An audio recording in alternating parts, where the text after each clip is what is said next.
Idukki AR ക്യാമ്പിലെ civil police ഓഫീസറായിരുന്ന PV ഷിഹാബിനെ മാങ്ങ മോഷ്ടിച്ചു എന്നൊരു കുറ്റത്തിന് അയാളെ സർവീസിൽ നിന്ന് റിമൂവ് ചെയ്യുകയുണ്ടായി. ഇവിടെ സിവിയർ കസ്റ്റോഡിയൽ വയലൻസ് ആണ്. മാങ്ങ മോഷ്ടിച്ചാൽ റിമൂവ് ചെയ്യാം സർവീസിൽ നിന്ന്.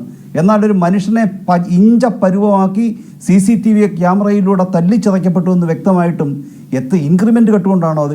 നമ്മൾ മനസ്സിലാക്കേണ്ടത്, ഒരു ദിവസം 5 കസ്റ്റോഡിയൽ ഡെത്ത് നടക്കുന്ന രാജ്യമാണ് ഇന്ത്യ. ഇയാൾ രക്ഷപ്പെട്ടത് ആയുസിന്റെ ബലം കൊണ്ട് മാത്രമാണ്. സാധാരണ കസ്റ്റോഡിയൽ വയലൻസ് 3ാം മുറ പ്രയോഗിക്കുന്നത് കുറ്റസമ്മതം എടുക്കുവാനും എവിഡൻസ് എക്സ്ട്രാക്ട് ചെയ്യുവാനാണ്. ഇവിടെ ഇതൊന്നുമല്ല കാരണം. പോലീസിന് നേരെ വിരലുയർത്തി എന്ന ഒരേ ഒരു കാരണം കൊണ്ട്, ചോദ്യം ഉയർത്തി എന്നൊരു കാരണം കൊണ്ട് അയാളോടുള്ള പക തീർക്കുകയാണ്. അതിനൊരു ഒബ്ജക്റ്റീവുമില്ല. ഈ വയലൻസിന് മറ്റൊരു ഒബ്ജക്റ്റീവ് ഇല്ല. പോലീസിന്റെ ചരിത്രത്തിൽ കക്കയം ക്യാമ്പിൽ പണ്ട് രാജനെ ഉരുട്ടിക്കൊന്നതിന് പോലും തെളിവുകൾ നമ്മുടെ കണ്ണുകൾ കൊണ്ട് നമുക്ക് കാണാൻ കഴിഞ്ഞിട്ടില്ല. കോടതി വിധികൾ മാത്രമേ ഉള്ളൂ. ഇവിടെ അല്ലെങ്കിൽ അത് പൊതുസമൂഹം അങ്ങനെയാണ് അത് അറിഞ്ഞത്. ഇവിടെ മനുഷ്യന്റെ കണ്ണിന് മുന്നിൽ ഇത്ര തീവ്രമായിട്ടുള്ള വയലൻസ് ആണ് പ്രയോഗിച്ചിരിക്കുന്നതെന്ന് മനസ്സിലാക്കാൻ കഴിയുന്നത്.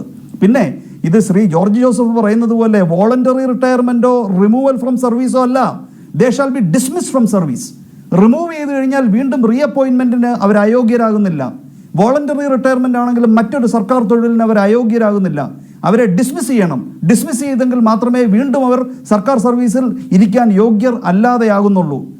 ഒന്ന് തിരിച്ചൊന്ന് പ്രതിരോധിക്കാൻ പോലും ആ ചെറുപ്പക്കാരന് കഴിഞ്ഞിട്ടില്ല. ഒരു വിരലുയർത്തിയ ധാർഷ്ട്യം അയാൾക്കുണ്ടായിരുന്നുവെങ്കിൽ ഒരുപക്ഷെ ചെറിയ ചോദ്യം മാത്രമായിരിക്കും അയാൾ പോലീസിനെതിരെ ഉന്നയിച്ചത്. എത്ര ഹെൽപ്ലെസ് ആയിട്ടാണ് അതിക്രൂരമായ മർദ്ദനം അദ്ദേഹം ഏറ്റുവാങ്ങിയത്. കേരള മനസാക്ഷിയെ വിറങ്ങലിപ്പിച്ച ഇതുപോലൊരു ചരിത്രം CCTV കണ്ണുകളിലൂടെ അൺഫോൾഡ് ചെയ്തിട്ടുണ്ടോ പോസ്റ്റ് ഇന്ത്യൻ ഹിസ്റ്ററിയിൽ?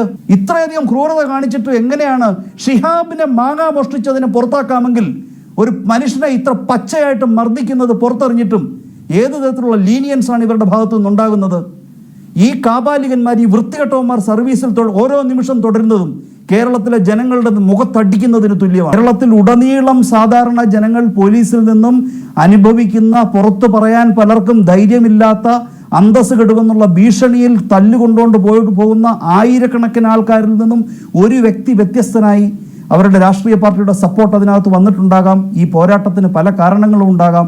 അങ്ങനെ പുറത്തു കൊണ്ടുവന്ന് ഇതെന്ന് പറഞ്ഞു കഴിഞ്ഞാൽ ഒരു കേരളീയ സമൂഹം അനുഭവിക്കുന്ന ഒരു ദുർവ്യതയുടെ ഒരു നേർസാക്ഷ്യമാണ്. നിങ്ങൾ ഈ 4 പേരുടെ പേര് മാത്രം, ഫോട്ടോയും മാത്രം കാണിച്ചാൽ പോരാ, അവരേത് സ്ഥലത്ത് നിന്നാണ് വരുന്നതെന്നും കൂടെ ജനം അറിയേണ്ടതായിട്ടുണ്ട്. ഈ 353-ാം വകുപ്പ് ഇന്ത്യൻ പീനൽ കോഡിൽ പൊതുസേവകനെ തന്റെ കർത്തവ്യം നിർവഹിക്കുന്നതിൽ നിന്നും തടയുന്നു എന്ന് പറയുന്ന ആ ഒരു വകുപ്പ് മറയാക്കി തിരിച്ച് ചോദ്യം ചോദിക്കാൻ ധൈര്യമുള്ളവനെ ജയിലിൽ കൊണ്ടുപോവുക, അറസ്റ്റ് ചെയ്യുക, റിമാൻഡ് ചെയ്യിപ്പിക്കുക, ജയിലിൽ കൊണ്ട് ബാക്കി മർദ്ദനം ഏൽപ്പിക്കുക. ഇത് പരമ്പരാഗതമായിട്ട് പോലീസ് സംവിധാനം ദുരുപയോഗം ചെയ്തു വരുന്ന ഒരു പ്രൊവിഷനാണ്.